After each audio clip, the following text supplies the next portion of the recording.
Dios en la creación, la única vez que dijo que algo estaba mal, que algo no funcionaba muy bien, fue cuando vio a Adán y no se halló pareja para Adán.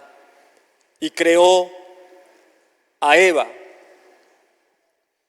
Creó a Eva y dijo, no es bueno que el hombre esté solo.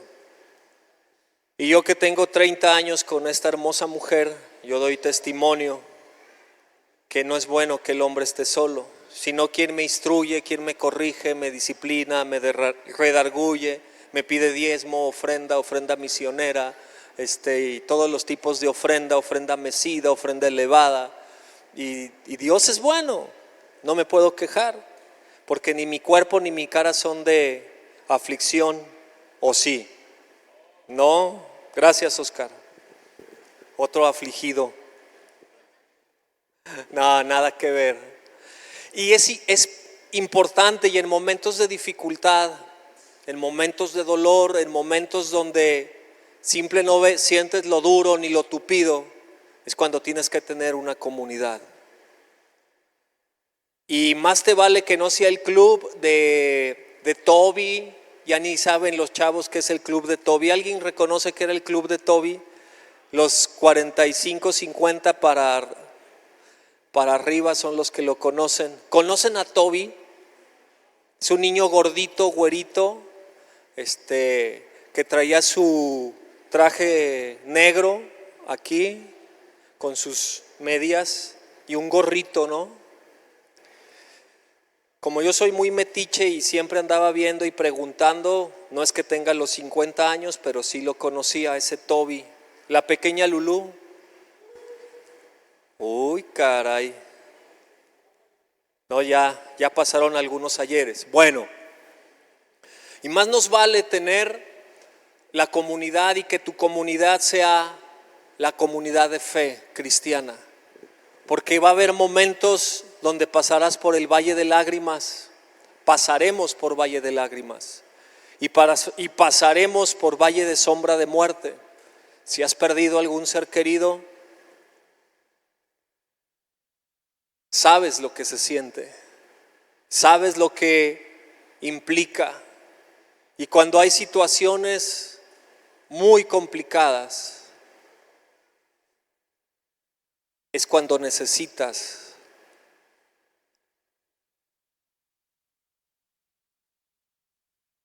de la fe y de alguien que te dé un abrazo y te dé una palabra de ánimo y de aliento. Abre tu Biblia en Primera de Pedro 2, 4. Acercándose a él, piedra viva, desechada ciertamente por los hombres, mas por Dios escogida y preciosa, vosotros también, como piedras vivas, sed edificadas como casa espiritual y sacerdocio santo, para ofrecer sacrificios espirituales aceptables a Dios por medio de Jesucristo. Por lo cual también contiene la Escritura: he aquí, pongo en Sión la principal piedra del ángulo, escogida, preciosa, y el que cayere en él no será avergonzado. Para vosotros pues, los que creéis, subraye, él es precioso, pero para los edificadores, para los que no creen, la piedra que los edificadores desecharon, ha venido a ser la cabeza del ángulo y piedra de tropiezo y roca que hace caer, porque tropiezan en la palabra, siendo desobedientes, a lo cual fueron también destinados. Ayúdeme a orar. Padre, que tu gracia sea sobre nuestra vida, que tu gracia sea en nuestra vida en esta mañana, Señor. Ayúdanos, Señor, a recibir tu palabra y a ponerla por obra. Quita todo estorbo, abrojo, espino, dureza, piedras, Padre, y que la palabra caiga en un corazón fértil, en un corazón adecuado, no en la dureza, Señor, sino en un lugar que pueda dar fruto y fruto en abundancia, Padre. En el nombre de Jesús, amén. Leía un libro, acabo de terminarlo, que se llama Fuera de Serie, donde analiza la historia de varios personajes exitosos y las circunstancias por las cuales son exitosos. Y cuenta y empieza el libro con la historia de un pueblo en Estados Unidos de origen italiano, de canteros, que llegaron en 1800 y tantos, en una de las migraciones hacia Nueva York. Oyeron de que había una oportunidad en América, en Estados Unidos. Se fueron primero 11 hombres, 12 hombres, durmieron ahí en una taberna como pudieron, eran canteros y se encontraron trabajo en un lugar de lo que sabían hacer, de su oficio. Pero después les fue bien y al final se mudan y encuentran un lugar que les gustó, que se parecía un poco a su tierra, que alrededor igual tenía canteras, y a un lado de ellos llegaron un pueblo de irlandeses y del otro lado un pueblo de alemanes. Y estos italianos, hasta 1950 o 60, 50, hablaban el dialecto de la zona de donde habían nacido. Casi no hablaban, llegabas ahí y todo parecía una copia en calca de su comunidad italiana. Y era un pueblo pintoresco, y en el pueblo originario sus casas estaban como era montaña, estaban una encima de otra, algo así estilo Guanajuato, donde 3, 4 generaciones viven en el mismo cachito de tierra, uno arriba de otro, ¿verdad? Y ellos vivían así, con callejuelas, teniendo amplitud, pero por lo que vivían sus antepasados, ellos habían así construido su comunidad. Y lo sorprendente es que se dieron cuenta que esa población, a pesar de tener sobrepeso, a pesar de consumir pastas y aceites y no hacer ejercicio y una vida sedentaria, trabajo, comida, familia, trabajo, comida, familia, no padecían ni no morían de problemas de obesidad y de hipertensión y ataques cardíacos. Y lo comparaban con las otras comunidades para ver si era el ambiente. Hicieron estudios varios médicos, sociólogos, y les analizaron la sangre para ver si era algo genético de ese pueblo. No encontraron nada diferente. Lo que encontraron fue que ellos eran sanos a pesar de ser sedentarios, a pesar de tener obesidad, sobrepeso y de comer como comían, con pasta y con vino y con aceite de oliva y etcétera, etcétera, que vivían en comunidad, que se visitaban, que se frecuentaban, que los abuelos veían crecer a los nietos y tal vez los bisabuelos a los tataranietos, y encontraron que el ambiente traído de su comunidad en Italia, llevado a otro lugar, fue lo que les proporcionó vivir en salud, en bienestar, rompiendo todo parámetro genético, de alimentación, de ejercicio, por la vida en comunidad. Eran como 4,000 habitantes y no sé cuántas cientos de asociaciones y comunidades había, que para hacer pasteles, que el club de las señoras que tejen, que el club y todos en comunidad compartiendo. Y una de las claves de ese éxito es la vida en comunidad. Pero la vida en comunidad requiere que tú y yo seamos, como dice la palabra, piedras vivas, que actuemos, que interactuemos, que podamos comunicarnos y podamos establecer relaciones. No solo Dios te bendiga, hermano, no solo, mira, es el que se sienta ahí el domingo, sino podamos crecer. Y yo sé que en la vida cotidiana de León, Guanajuato, con 1,860,000 habitantes, eso es complicado. ¿Sabía usted que León, Guanajuato tiene 660,000 vehículos motorizados, entre motos, camiones, autos? Algunos de aquí cooperan con 2 o 3 coches, no se haga, Dios los ha bendecido.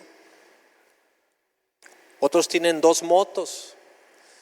Es decir, que aproximadamente cada 3 habitantes hay un vehículo.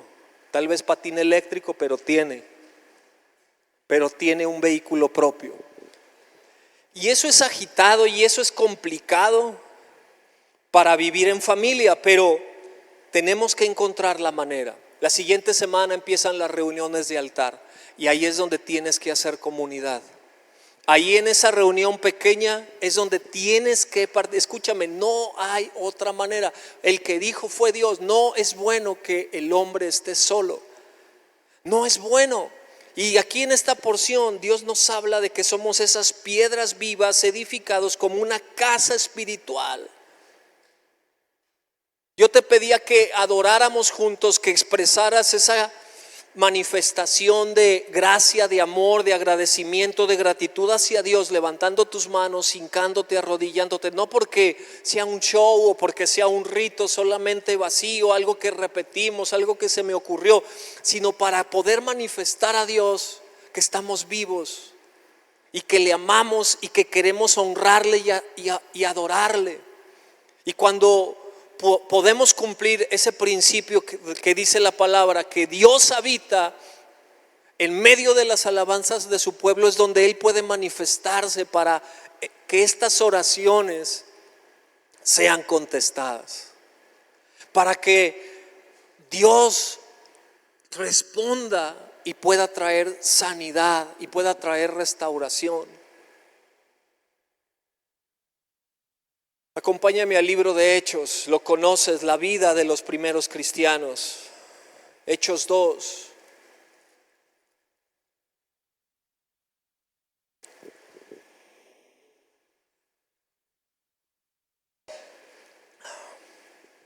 Del 43. Y sobrevino temor a toda persona y muchas maravillas y señales eran hechas por los apóstoles.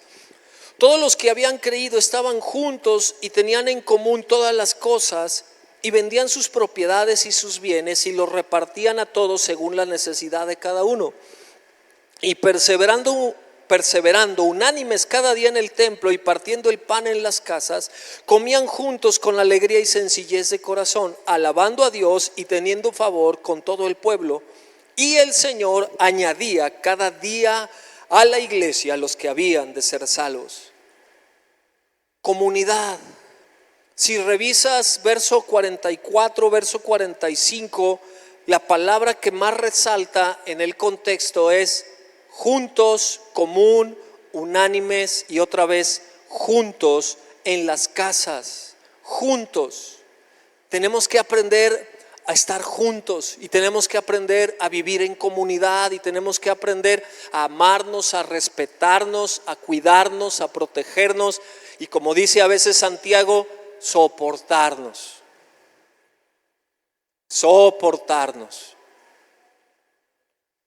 Reconocer esas diferencias.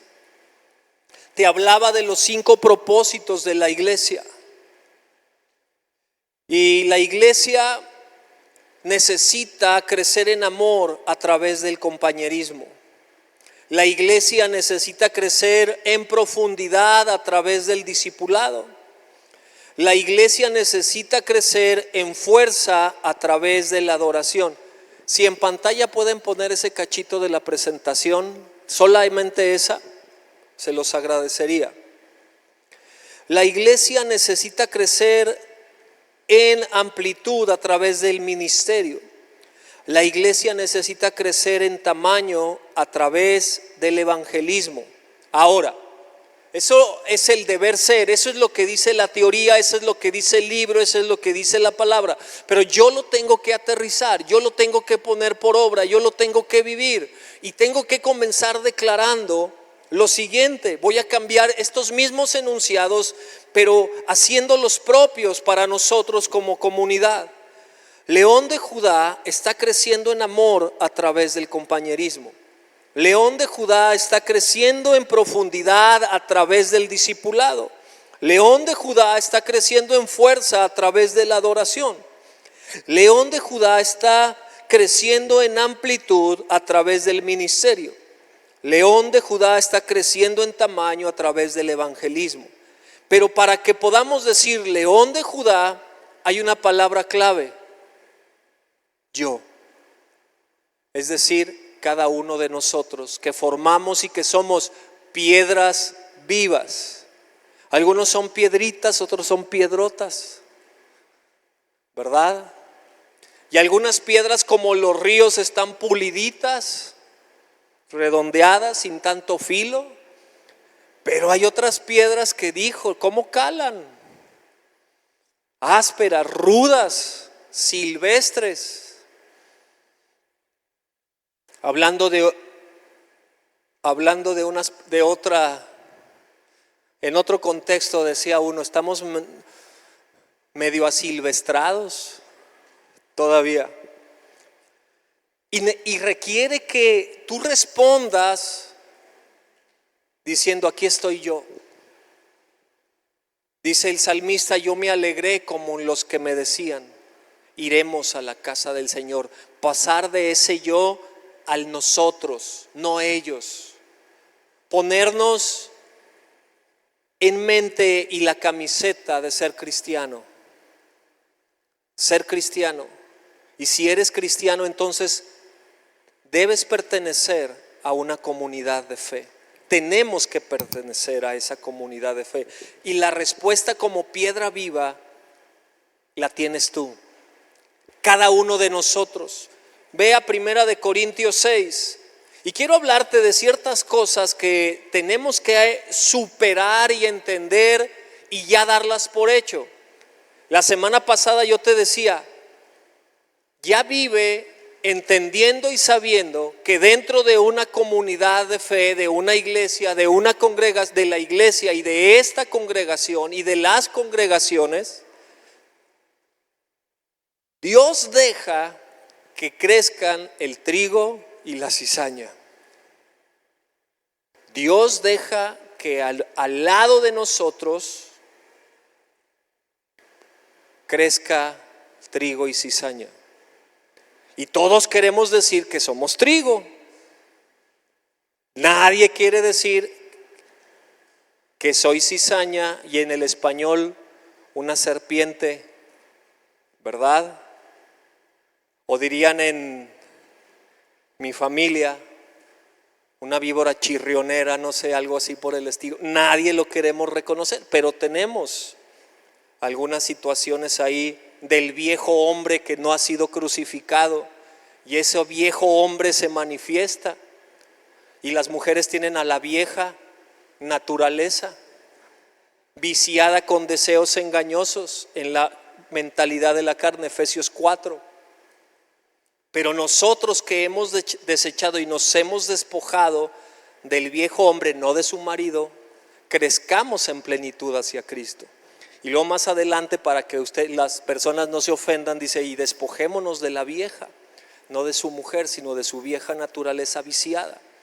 Y tenemos que crecer. Y otra cosa que tenemos que aprender súper importantemente y que tenemos que aprender a vivir como cristianos, dice 1 Corintios 6, 19, ¿o ignoráis que vuestro cuerpo es templo del Espíritu Santo, el cual está en vosotros, el cual tenéis de Dios, y que no sois ¿qué? Vuestros, porque habéis sido comprados por precio? Glorificad pues a Dios en vuestro cuerpo y en vuestro espíritu, los cuales son de Dios. Estimado, estimada, no te compraron en Shein,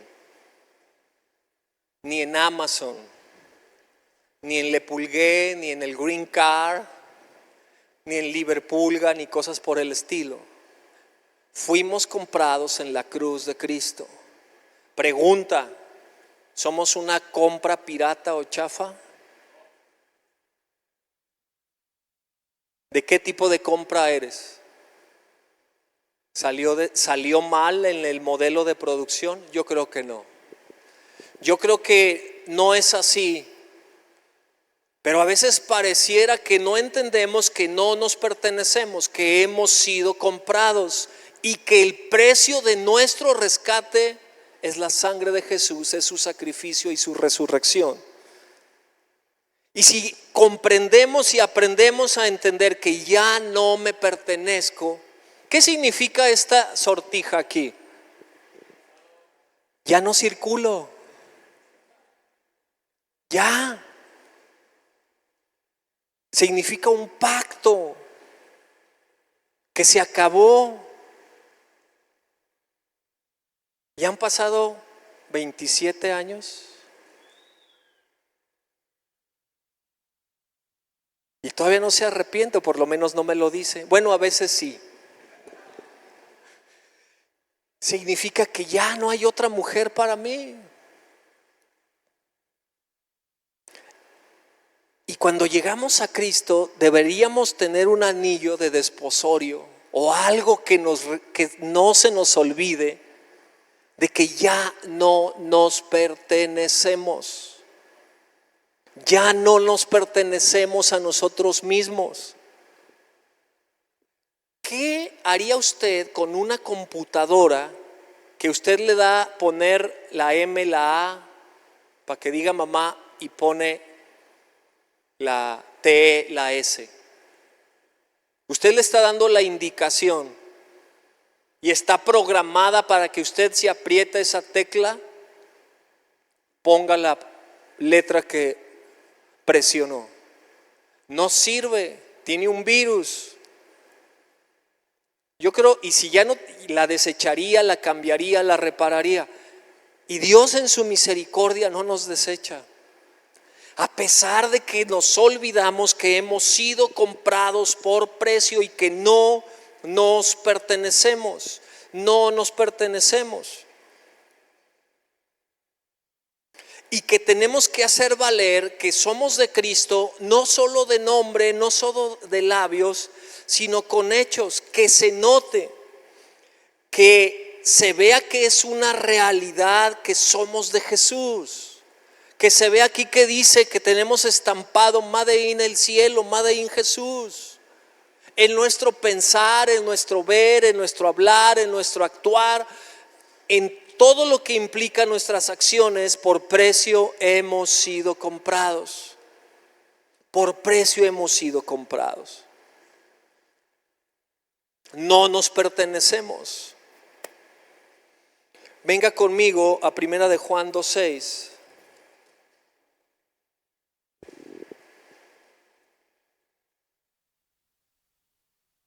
Verso 5. Primera de Juan 2, pero quiero leer desde el 5. Pero el que guarda su palabra, en este verdaderamente el amor de Dios se ha perfeccionado. Por esto sabemos que estamos en Él, porque guardamos esa palabra. Ahora, dice el verso 6, el que dice que permanece en Él, debe andar como Él anduvo. Hablo, actúo. Hablo, actúo. No hablo y hago lo que se me da mi gana.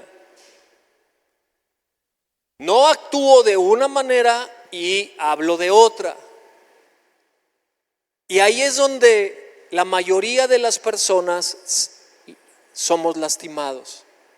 Incongruencia. Incongruencia. Y esa es la crítica que los que no quieren acercarse a Dios, muchas de las veces justificada, tienen contra nosotros. Dicen, otro merolico más. Otro que tiene conocimiento, que habla, que está sancochado ahí en una tradición, en una religión, pero que no vive. ¿Sabía usted que el gran pensador político y líder social, Mahatma Gandhi, fue instruido como abogado en Inglaterra y que en el cuarto del dormitorio tenía un cristiano y que ese cristiano tenía su Biblia ahí en el buró? Y Gandhi, como era muy estudioso y quería aprender, le pidió la Biblia y la leyó. Dijo, qué impresionante. ¿Sabes por qué no soy cristiano? le dijo al compañero, porque no te comportas como uno y porque no he visto a alguien realmente que se comporte como un verdadero cristiano. Y eso es una realidad. Hoy en nuestros días es algo que duele, que lastima. Ayer estuve en un lugar y pude comprobar eso. De 80 personas, 100 personas que se sabían los cantos, que se sabían la liturgia, es decir, primero esto, luego aquello, y que habían visitado una iglesia, pero solo era algo hueco, porque estuvimos adentro un tanto en un servicio, cantando, adorando, se leyeron algunos versículos, y de esas familias que estaban ahí, muy pocos de verdad daban testimonio de una fe. ¿Por qué? Porque cuando salimos los vi fumando, los vi con un vapeador, los vi alcoholizándose.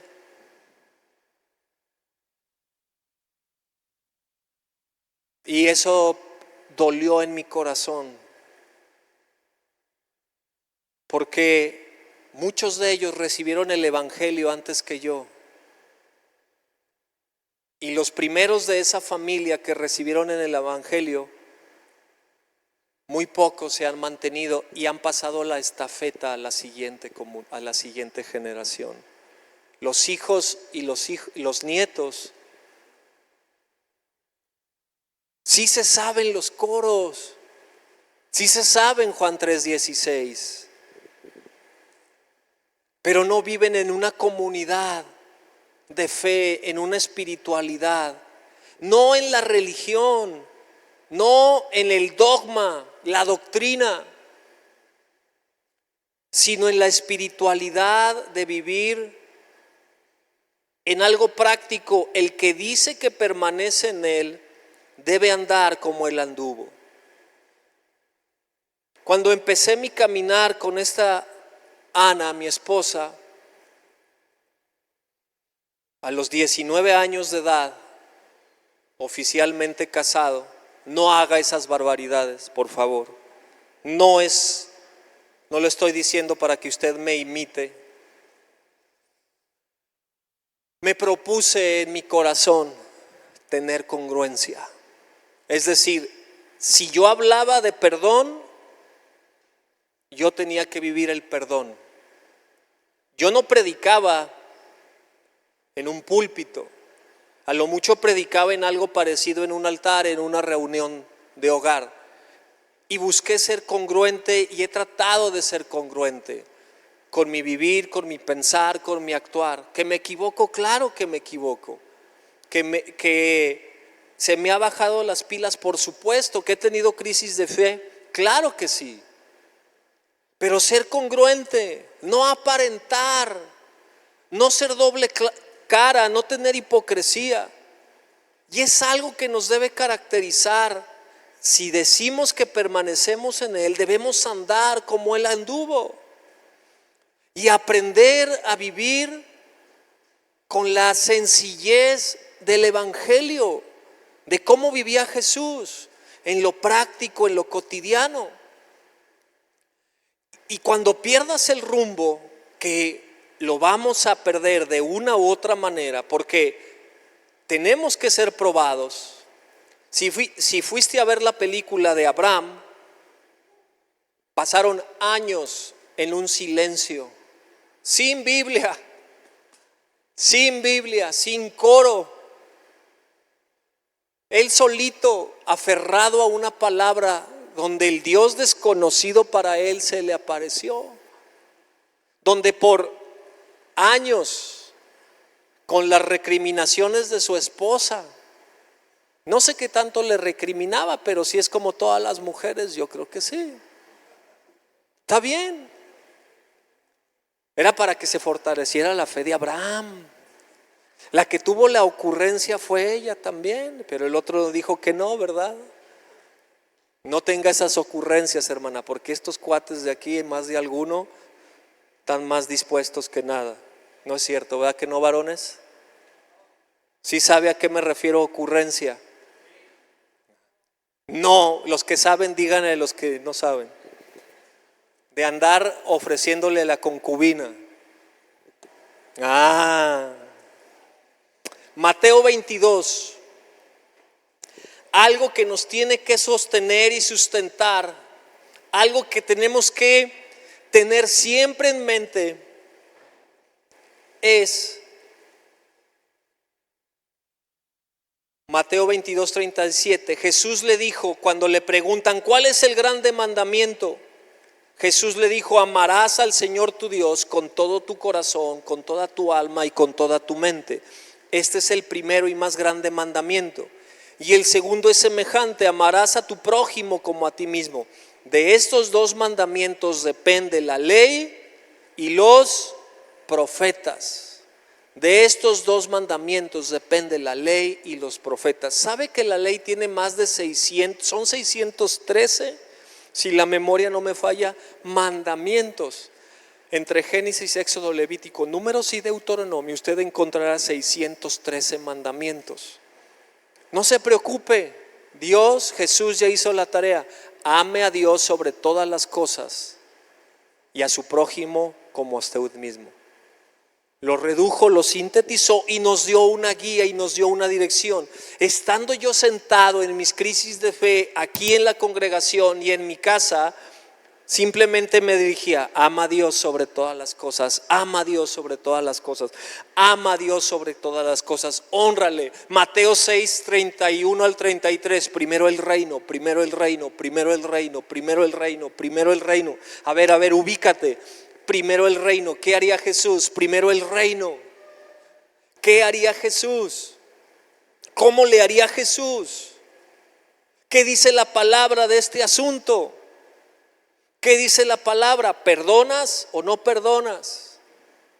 ¿Haces este negocio o no haces este negocio? ¿Aceptas este trabajo o no aceptas este trabajo? ¿Te juntas con esta persona o te desjuntas con esta persona? Y así he buscado, y creo que tenemos que seguir cada uno de nosotros, que sea una prioridad amar a Dios y después al prójimo, que ese sea un rumbo. Jesús nos dejó ese modelo. Dice Filipenses 4:8, si hay algo digno de alabanza, vamos a buscarlo. Si hay virtud alguna, en esto pensad. Por lo demás, hermanos, todo lo que es verdadero, todo lo honesto, todo lo justo, todo lo puro, todo lo amable, todo lo que es de buen nombre, si hay virtud alguna, si algo digno de alabanza, en esto pensad.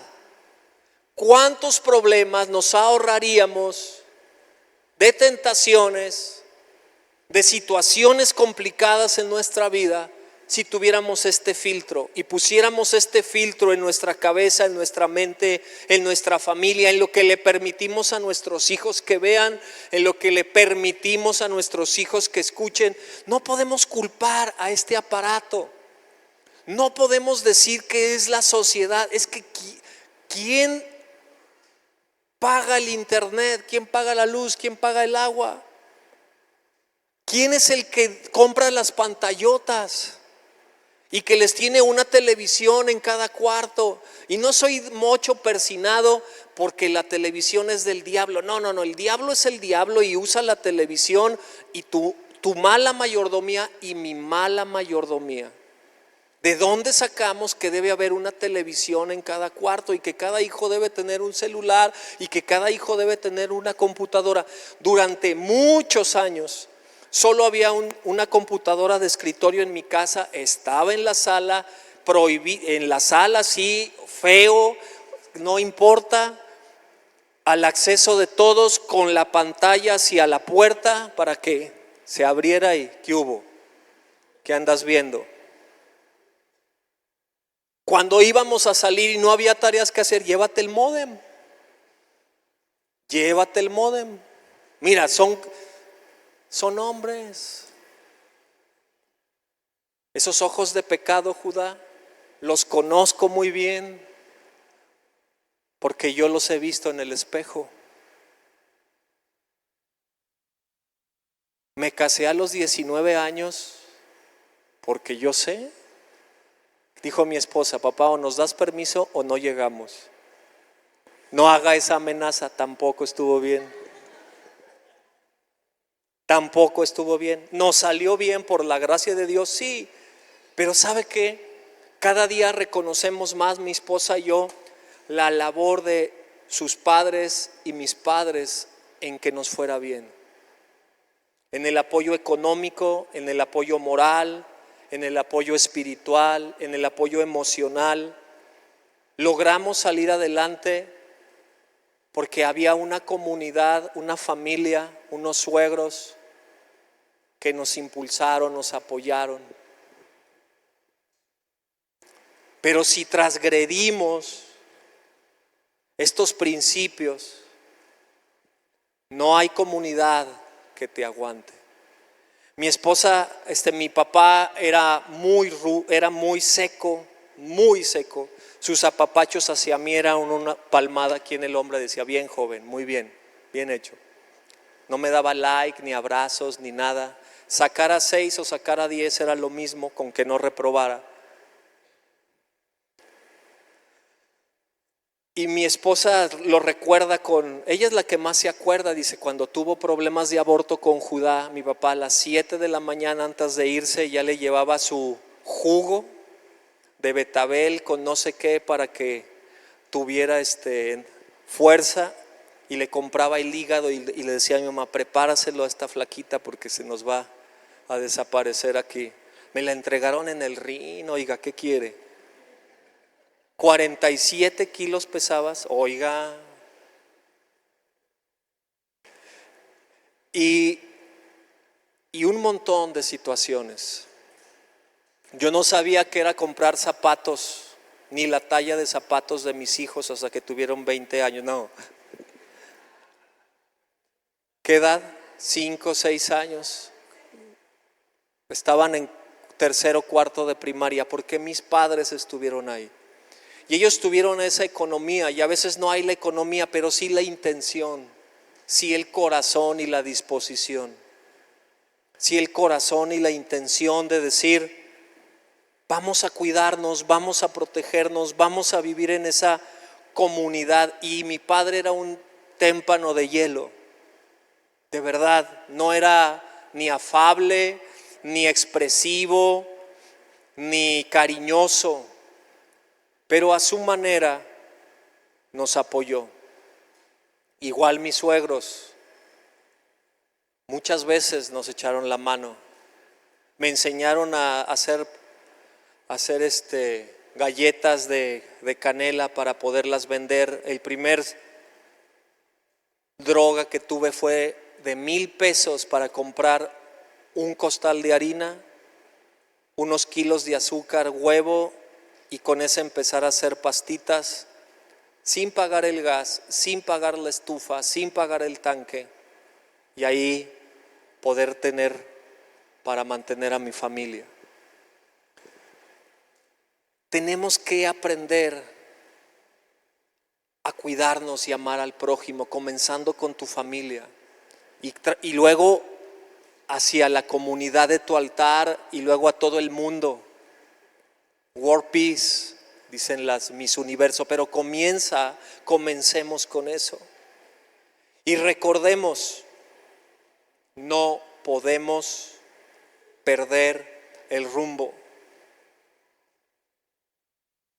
Quiero que aprendamos otra cosa en Gálatas 6. Entonces ya tenemos ser cristiano, no de nombre.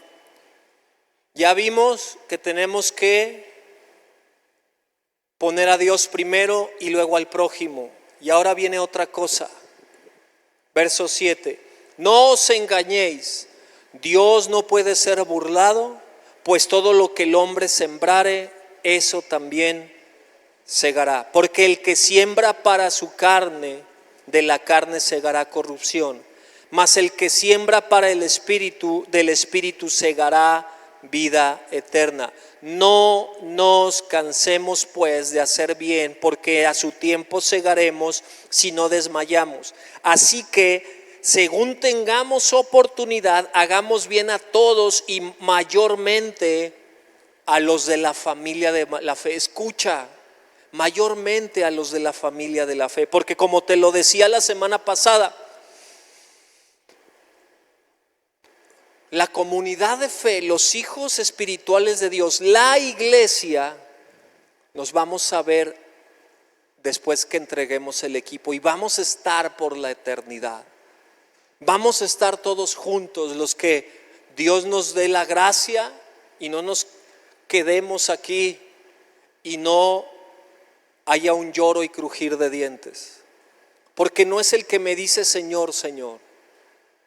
No es el que hace milagros, es el que ha nacido de nuevo y ha entregado su vida a Cristo y vive como Él vivió. Tenemos que aprender a sembrar y sembrar y sembrar y seguir sembrando y seguir sembrando y volver a sembrar y volver a sembrar con cosas cotidianas, cosas prácticas. Y seguir sembrando. Y tenemos que romper nuestra mentalidad de egoísmo. Hace años aprendí lo que representa la palabra suegro. Suegro no solo es o la suegra, no solo lo tenemos mal entendido. Y si usted es esa suegra así, de esa clásica metiche, argüendera, que se mete donde no debe, no lo sea. Aprendamos a vivir. La palabra de Dios habla de Dios de Abraham, de Isaac, de Jacob, es decir, tres generaciones compartiendo y viviendo en esa comunidad, no juntos, cada quien en su casa, pero sí respetando. La palabra suegro también significa muro, protección, que puede contener y decir, hijo, mira, ya tenemos en un sentido la misma autoridad porque ahora tienes tu esposa, pero eso que estás haciendo te estás brincando las trancas, no lo hagas. Una vez que me peleé con esta señora y me fui a dormir a la casa de mis papás, me dejó dormir ahí mi papá, no me dijo nada, pero a la mañana siguiente dijo, ya vete. No, ¿cómo que ya me voy? No, ya vete, no te quiero aquí. Pero es que ya no la aguanto. ¿Y qué? ¿Esta no es tu casa? Ya vete, no eches a perder tu matrimonio ni a tus hijos. Ya vete. No, pero no. Por favor, ya vete. No me dejó hablar mal de ella, no me permitió desahogarme de las heridas infligidas en mí, ni me dio la razón. Ni me dio la razón. Es que usted no ve lo que dice aquí. Así, Ni me dio la razón, me dijo, ya vete. Y mi papá no era un ejemplo de moralidad, ni de buen testimonio. No. Pero me dijo, no, ya vete, no te quiero aquí.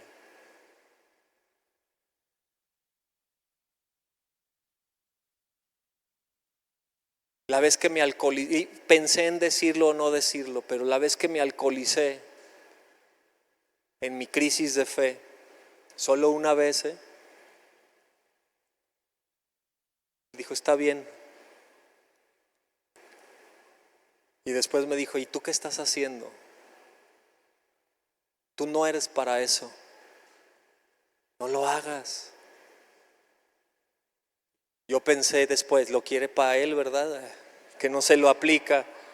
Yo pensé eso, como usted ya vivió, usted sí le dio vuelo a la hilacha, pero él me dijo, es que tú no eres para eso.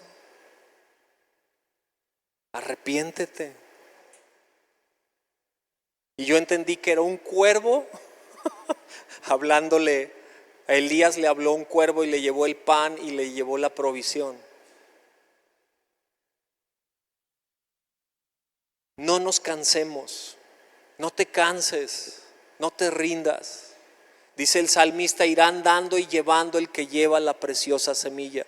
Sigue creyendo en tus hijos, sigue orando por ellos, sigue intercediendo, sigue ayudando a tu hermano, a quien Dios te ponga enfrente. No te canses, no nos cansemos y entendamos que lo que sembramos vamos a cosechar.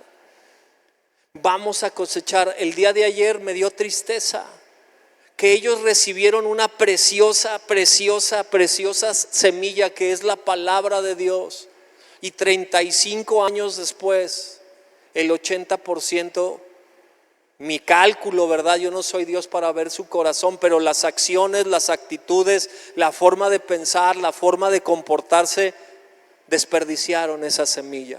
Y esa generación no honró a Dios, fumando, vapeando, alcoholizándose. Discúlpeme. No honraron a Dios y están cosechando lo que sembraron. Y tenemos que aprender a sembrar pequeños detalles. Hola, buenos días, un beso, un abrazo, una sonrisa, una oración sencilla, una despensa para el que tiene necesidad, un raite. Yo te llevo, no traes coche. Judá, me encanta su corazón generoso. Le digo, ¿por qué no has llegado? Es que le di raite aquí. ¿Lo a quién? Es que está cerca. Le digo, cerca, hijo, vive al otro lado de la ciudad. Le digo, bueno, que Dios te recompense con tu generosidad de mi gasolina. Pero está bien, porque Dios multiplicó. Una torta de frijolitos con un queso y un chile serrano toreado. Pero no te la quedes. Pero ¿cómo te vas a dar cuenta si no vas a un altar, si no convives con nadie, si sales disparado como un rayo? No te vamos a pegar la roña. No. O te la has pasado a lo mejor tú a solas, solo, con dificultades, y lo único que necesitabas tal vez era un abrazo, alguien que te dijera, sí se puede, Dios está contigo. Tenemos que aprender a sembrar, porque lo que sembramos lo cosecharemos. Tenemos que aprender a sembrar. Cada uno de nosotros, para poder decir que estamos creciendo en amor, en profundidad, en fuerza, en tamaño y en amplitud. Cada uno de nosotros siendo piedras vivas.